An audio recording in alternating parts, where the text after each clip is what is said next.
Welcome back to VS world. ఈరోజు మనం mutton పాయ తయారు చేసే విధానం ఎలాగో తెలుసుకుందాము. ఈ కాళ్ళని బాగా కడిగి, మటన్ కాళ్ళు బాగా కడిగి దాన్ని వాటర్లో నానబెట్టుకోవాలండి ఒక 5 నిమిషాలు. దానికి కావాల్సిన మసాలా ముందుగా తెలుసుకుందాం. గసాలు, జీడిపప్పు, ధనియాలు, ఆనియన్, జీలకర్ర, మిరియాలు, సోంపు, మరాఠీ మొగ్గ, అనాస, యాలకులు, చెక్క మొగ్గ, బిర్యానీ ఆకండి. తర్వాత ఒక ఆనియన్ తీసుకొని దాన్ని చిన్న ముక్కలుగా కట్ చేసి, కొత్తిమీర, కరివేపాకు, ఒక స్పూను సాల్టు, పసుపు, కుక్కరు వేడి చేసి అందులో ఈ ముక్కలన్నీ వేసేసి దాంట్లో వాటరు దాని నిండా కరెక్ట్గా దాన్ని మునిగిపోయేటట్టు పోసుకోవాలండి. మనము ఆ వాటరు ఉడికేదానికండి ఈ ముక్కలు. అందులో పసుపు ఒక చిన్న స్పూన్ వేయండి, సాల్టు ఒక పెద్ద స్పూను వేసాను నేను. అందులో ఒక ఉల్లిపాయ చిన్న ముక్కలు కట్ చేసి, పసుపు, సాల్టు, కరివేపాకు, కొత్తిమీర వేసానండి. ఇది 4 విజిల్లు వచ్చేటట్లు మనం ఉడకపెట్టాలండి. ఇది ఎందుకంటే కాళ్ళు చాలా కొన్నిసార్లు లేతవి ఉంటాయి, కొన్నిసార్లు ముదురుగా ఉంటాయి. దాన్ని బట్టి మనం ఉడకపెట్టుకోవాలండి.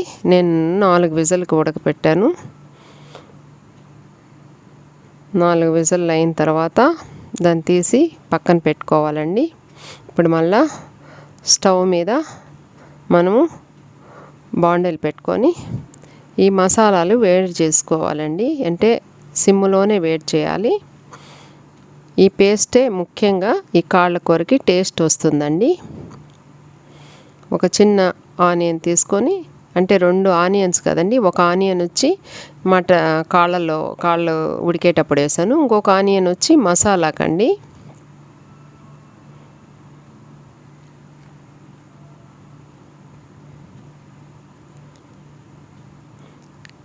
అవి వేసిన తర్వాత, అవి వేగిన తర్వాత ఇవన్నీ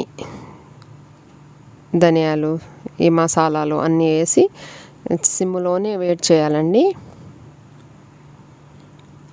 దాన్ని పక్కన పెట్టేసి ఈ స్టవ్ ఆఫ్ చేసి కుక్కర్ పెట్టేసి అందులో కొంచెం ఆ 2 ఆనియన్స్ ఎంత కట్ చేసి పెట్టుకున్నామో కొంచెం ఆ 2 ఆనియన్స్ చాలండి. అది ఒక 2 స్పూన్లు ఆయిల్ వేసి కొంచెం ఆనియన్స్ వేసానండి. ఎందుకంటే 2 ఎర్రగడ్డలే కొంచెం అందులో మసాలాకి వేసాను, కొంచెం వచ్చి కాళ్ళలో వేసాను, కొంచెం భాగం ఇందులో కుక్కర్లో వేసి వేడి చేస్తున్నాను. అందులో 2 స్పూన్లు అల్లం వెల్లుల్లి పేస్ట్ వేసానండి. తర్వాత కొత్తిమీర, పుదీనా వేసాను.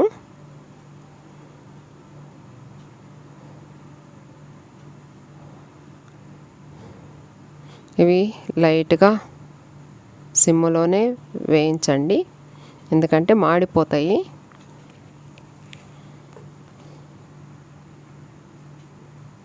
ఈ వేగేటప్పుడు మనము ఆ మటను అదే కాళ్ళు ఉన్నాయి కదండి, ఆ కాళ్ళు నీళ్ళు కాకుండా ఉత్త కాళ్ళనే దాంట్లో వేసి కొంచెంసేపు వేయించాలండి.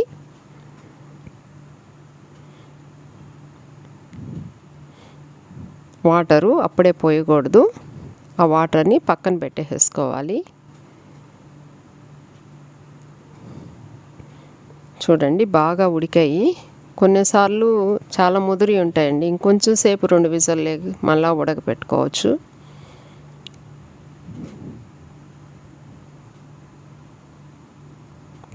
ఇట్లాగా అటు ఇటు తిప్పాలి.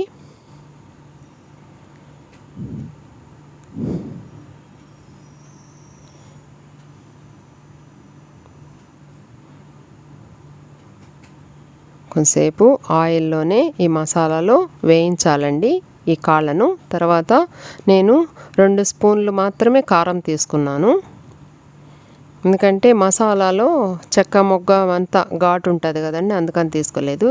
ఆ పేస్ట్ తయారు చేసుకున్న దాన్ని 4 స్పూన్లు వేసానండి. 4 స్పూన్లే నేను వేసింది, ఎందుకంటే దానికి తగ్గట్టు వేసుకోవాలి మనము. 4 స్పూన్లు ఆ పేస్ట్ వేసుకున్నాం. ఒక టమాటానండి చిన్న ముక్కలుగా వేసాను. మళ్ళీ దాన్ని బాగా కొంచెంసేపు అటు ఇటు తిప్పి అందులో మిక్సీలో వేసాం కదా పేస్టు, ఆ వాటర్ ఉంటుందండి. ఆ వాటరు ఈ కాళ్ళు ఉడికిచ్చిన వాటరు రెండు కలిసి అందులో పోయాలి. మసాలా నీళ్ళండి అవి.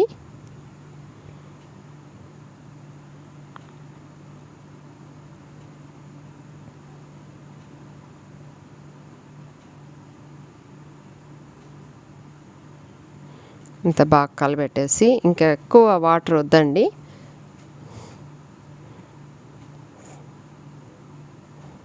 దీన్ని మళ్ళా నేను ఒక 2 విజిల్కి ఉడికించానండి. 2 విజిల్లు వచ్చేదాకా దీన్ని ఉడికించాను. అందులో ఒక స్పూను సాల్ట్ వేసానండి. అంత ఉడికేటప్పుడు ఒక స్పూన్ వేసాను, ఇప్పుడు ఒక స్పూను. మీరు చూసుకొని మీకు ఎంత ఇష్టమో కారం కానీ సాల్ట్ కానీ వేసుకోండి. నేనైతే తక్కువే వేస్తాను ఎప్పుడు.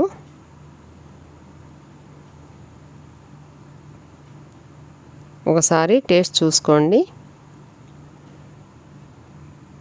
కొంతమంది కారంగా కావాలా, కొంచెం కారం వేసుకోండి అట్లాగా. తర్వాత కొంచెం కరివేపాకు అట్లా వేసానండి.